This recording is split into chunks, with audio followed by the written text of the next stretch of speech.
इस वक्त की बड़ी खबर दिल्ली से आपको बता दें कि जेएनयू से इस वक्त बड़ी खबर सामने आ रही है। फिल्म की स्क्रीनिंग के दौरान जेएनयू में पथराव हो गया है।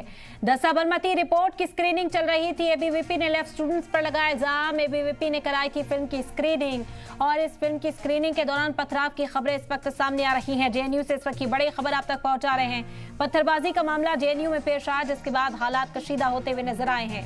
जेएनयू से इस वक्त की बड़ी खबर आप तक पहुंचा रहे हैं। आपको बता दें कि साबरमती रिपोर्ट की स्क्रीनिंग यहां पर रखी गई थी एबीवीपी के जरिए और एबीवीपी ने इल्जाम लगाया है कि लेफ्ट विंग के जो तलबा हैं, जो स्टूडेंट यूनियंस हैं, वो यहां पर पहुंची और पथराव किया है इस स्क्रीनिंग को ना होने देने के लिए। तो एबीवीपी ने लेफ्ट स्टूडेंट्स पर ये बड़ा इल्जाम लगा दिया है। एबीवीपी ने फिल्म की स्क्रीनिंग कराई थी और स्क्रीनिंग को रोकने के चलते ये पत्थरबाजी कराई गई। ये इल्जाम इस वक्त एबीवीपी का है। अहम जानकारी आप तक पहुंचा रहे हैं। दिल्ली से बड़ी खबर सामने आई। दिल्ली के जेएनयू से इस वक्त की बड़ी खबर सामने आ रही है। फिल्म की स्क्रीनिंग चल रही थी, जिस दौरान जेएनयू में पथराव हुआ है। द साबरमती रिपोर्ट की स्क्रीनिंग चल रही थी और उसी में ये पथराव हुआ।